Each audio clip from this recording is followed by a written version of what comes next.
Bismillahirrahmanirrahim. Assalamualaikum warahmatullahi wabarakatuh.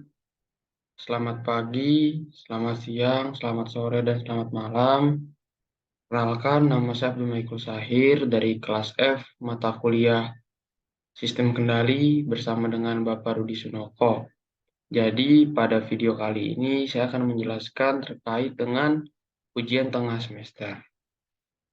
Oke, nomor pertama atau soal pertama dalam ujian tengah semester ini, yang pertama, berikan penjelasan singkat mengenai pemodelan sistem mekanik, sistem translasi, pegas, dan perdaman. Berikut jawaban saya.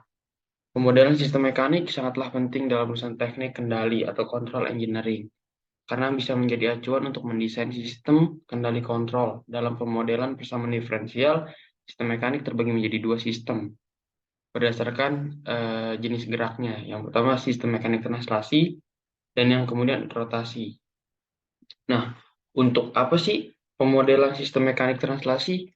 Jadi, sistem mekanik translasi adalah bergerak sepanjang garis lurus. Sistem ini terutama terdiri dari tiga elemen dasar, yaitu massa, dalam tanda kurung, massa dari benda yang bergerak, kedua sistem pegas, dalam tanda kurung sistem pegas ditarik ke kiri dan kanan, gerakannya adalah gerakan ke arah sumbu X, dan dashpot atau peredam. Biasanya peralatan-peralatan peredam seperti penyerap atau shock absorber untuk meredam gerakan. Nah, untuk pemodelan sistem mekanik translasi ini, jika suatu gaya diterapkan pada sistem mekanik translasi, maka gaya tersebut akan ditentang oleh gaya yang berlawanan karena massa. Kedua, elastis. Dan yang ketiga, karena gesekan sistem. Nah, hal tersebut dikarenakan gaya yang diterapkan dan gaya yang berlawanan berada dalam arah yang berlawanan. Nah, selanjutnya, ini adalah penjelasan massa ya. Bisa dilihat. Massa ini adalah memiliki benda yang menyimpan energi kinetik. Jadi, jika suatu gaya diberikan pada suatu benda bermassa M, maka benda tersebut akan mendapatkan perlawanan gaya yang berlawanan karena massanya. Nah, rumusnya itu kayak Fm setara dengan alfa. Nah, alfa di sini adalah percepatan dan untuk Fm di sini adalah gaya yang berlawanan karena massa. Nah, selanjutnya, untuk sistem pegas nih. Nah, sistem pegas adalah elemen yang menyimpan energi potensial dalam satu sistem mekanik. Jika sebuah gaya diberikan pada pegas K, maka gaya tersebut ditentang oleh gaya yang berlawanan karena elastisitas pegas.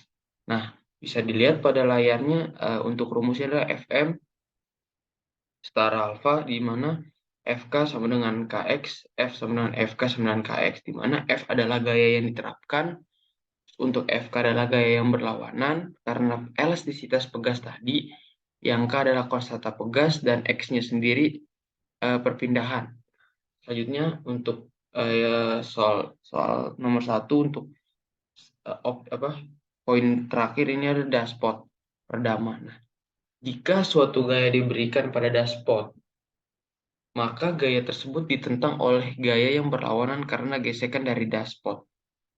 Nah, gaya yang berlawanan ini nantinya akan sebanding dengan kecepatan pergerakan dari si dashpotnya. Makanya bisa dilihat pada rumusnya itu Fb setara dengan V, di mana Fb ini adalah gaya lawan akibat gesekan dashpot, dan untuk V adalah kecepatan. Lalu berikutnya Fb sama dengan Bv sama dengan B dikali dx per dt. Nah, dx per dt ini bisa dibilang turunan ya. Nah, selanjutnya saya akan menjelaskan terkait soal nomor 2 pada ujian tengah semester sistem kendali bersama dengan Bapak Rudi Sunoko. Jadi, untuk soal nomor 2 ini adalah jelaskan secara singkat mengenai tiga hal: pemodelan sistem mekanik berdasar analogi listrik, berdasarkan analogi tegangan gaya, sama pembandingan sistem rotasi mekanik dengan sistem listrik. Jadi, untuk analogi listrik, dia tuh dua sistem dapat dikatakan analog satu sama lain jika memenuhi dua kondisi atau dua syarat.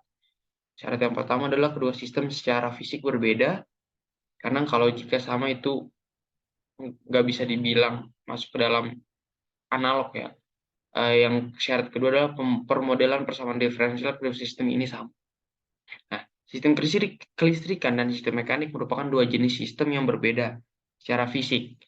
Nah, oleh sebab itu bisa kita katakan analog satu sama lain, ada dua jenis analog listrik dari mekanik translasi, yaitu analogi tegangan gaya, force, atau analogi arah gaya. Nah, selanjutnya untuk yang pemodelan sistem berdasar analogi tegangan gaya. Nah, dalam analogi ini persamaan matematis sistem mekanik translasi dibandingkan dengan persamaan mesh sistem kelistrikan. Nah, bisa dilihat nih dalam ilustrasi berikut, persamaan gaya seimbang untuk sistem mekaniknya. Nah, bisa dilihat. Selanjutnya ada rangkaian R, R, RLC ya, bisa dilihat. Nah, dalam persamaan lihat berikut itu rumusnya V sama dengan RI plus L dikali dengan DI per DT sama dengan 1 per C integral IDT.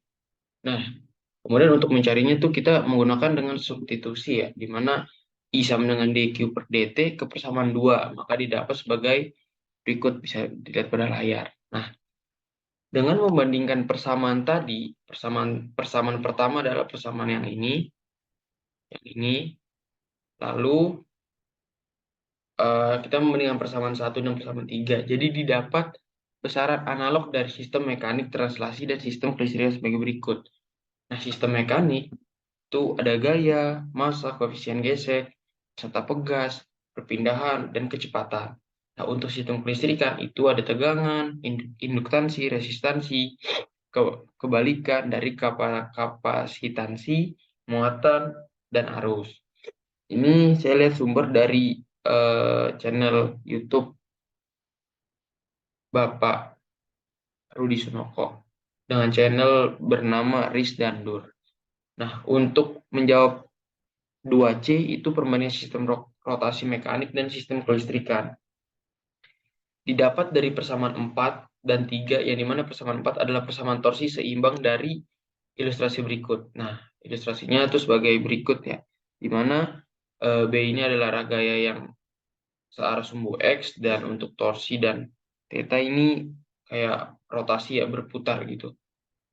Nah, dari analogi tegangan torsi atau rotasi berikut didapatkan T sama dengan J D kuadrat theta per dt kuadrat plus B d theta per dt plus k theta. Jadi untuk sistem perbandingan besaran analognya ada sebagai di tabel berikut. Nah, jadi untuk sistem rotasi mekanik dan sistem listrik itu torsi, tegangan, momen inersia, induktansi, koefisien gesek rotasi, B, resistansi R, konstanta pegas torsional, kebalikan dari kapasitansi 1 per C, perpindahan sudut theta, dan muatan Q, kecepatan sudut W, dan untuk sistem listrik adalah arus.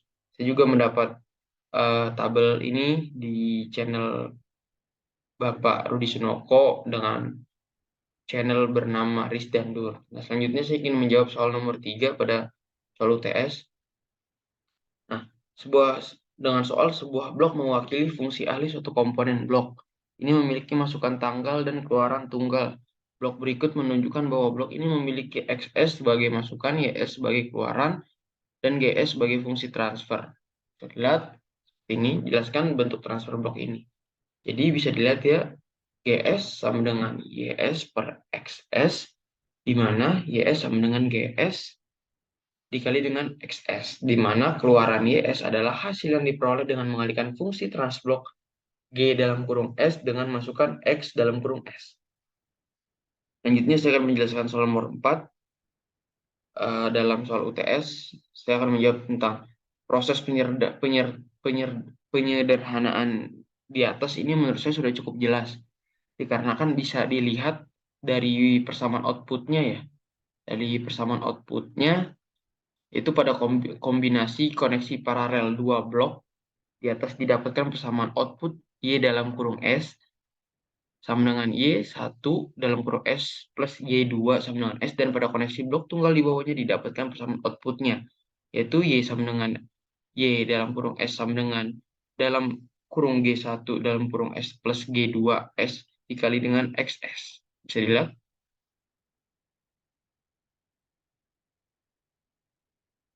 Nah, jadi dari persamaan output kombinasi pertama apabila dijabarkan secara aljabar di mana Y1 sama dengan G1 dikali dengan X1 dan Y2 sama dengan G1 dikali X1.